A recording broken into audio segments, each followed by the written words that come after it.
Welcome back, Beans Army, to another segment off the Less is More Sports podcast, the college offseason podcast, where you could say we're less of the regular season, but more of the offseason.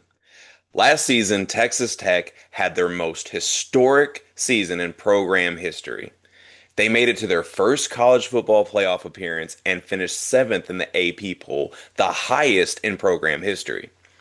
As an encore, to follow up the most historic season in program history, Tech made a splash during the offseason, signing a top 10 transfer portal class with 21 commits.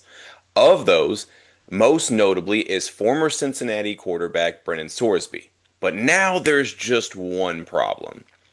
Cincinnati has decided to sue Sorsby for breaching his contract by refusing to pay $1 million in an exit fee before transferring to Texas Tech.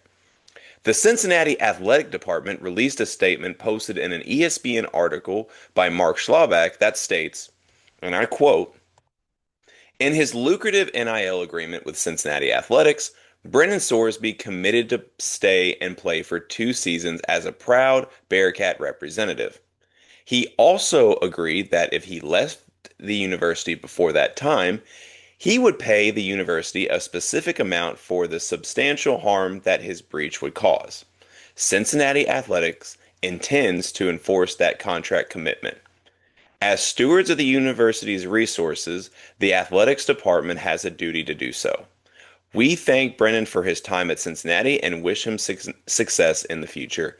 End quote. Here's the thing. Sorsby's not the first player nor quarterback whose former school has taken legal action against him this offseason. You all know I'm a Duke fan, and you already know where I'm going to go with this. Darian Menza, he breached his contract with Duke after signing a 2-year, $8 million NIL deal and decided to transfer to Miami after completing only one of the 2 seasons under his contract, leaving $4 million owed to the university. However, a settlement was reached and Menza was able to transfer to Miami. Unfortunately for me, a Blue Devils fan, along with Cooper Barkate, but we're not about to talk about that right now. Another quarterback, Damon Williams. Now, he wasn't as lucky as Menza. Washington prepared to take legal action against quarterback Damon Williams in January of 2026 to enforce a lucrative, recently signed name, image, and likeness contract worth over $4 million. Williams attempted to enter the transfer portal only days after signing the deal, prompting the university to seek legal remedies to prevent his departure or secure compensation for the breach. Now, that one was a little disappointing to me just as a college football fan. I'm going to kind of get a sidetrack for a little bit here. I would personally like to see Damon Williams play for a team that is more competitive because I do think he is one of the best quarterbacks in college football. But I'm going to get to why I ultimately feel here in a minute.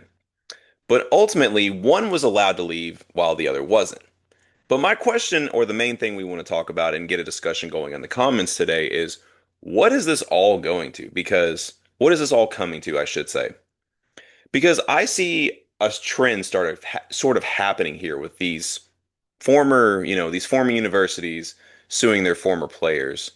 And what I can see happening here is that a total shift in the NIL landscape. This case highlights the trend of universities using legal systems to recoup funds as NIL deals become more formal. And not only set precedents for future deals, the lawsuits set to a precedent that in the post-House settlement era, NIL agreements are increasingly and legally binding employment contracts, making early departures costly for student athletes.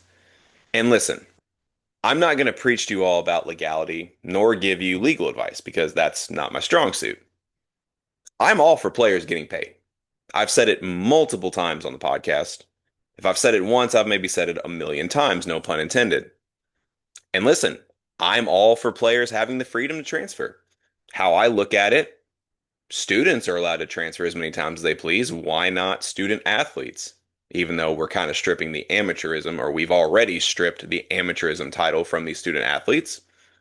But to me, where I do draw the line is that if you sign a contract to play for a team and accept the money involved, that is where you stay until that contract is up. Too many players are attempting to take money from teams that they would never end up going to play for. And that sounds like theft to me. I know Caden Proctor is another example that gets brought up. He was one of the early examples in the early days of the big money involved with name, image, and likeness.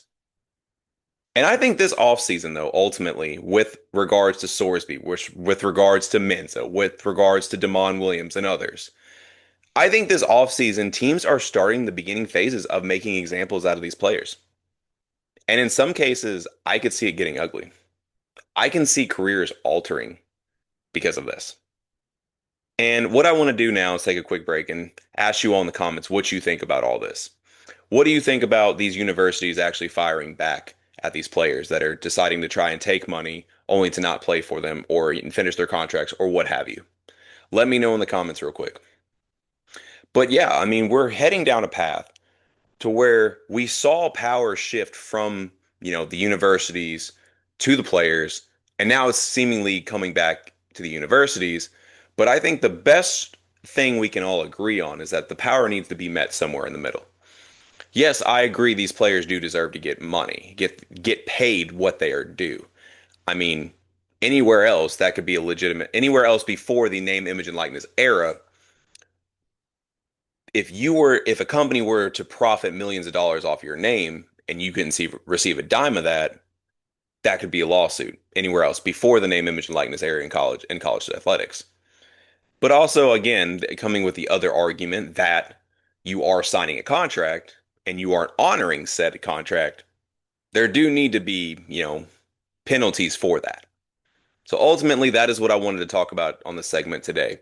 Is given the whole Sorsby situation and given the other ones that have been talked about throughout this college offseason, let us know in the comments what you think of this.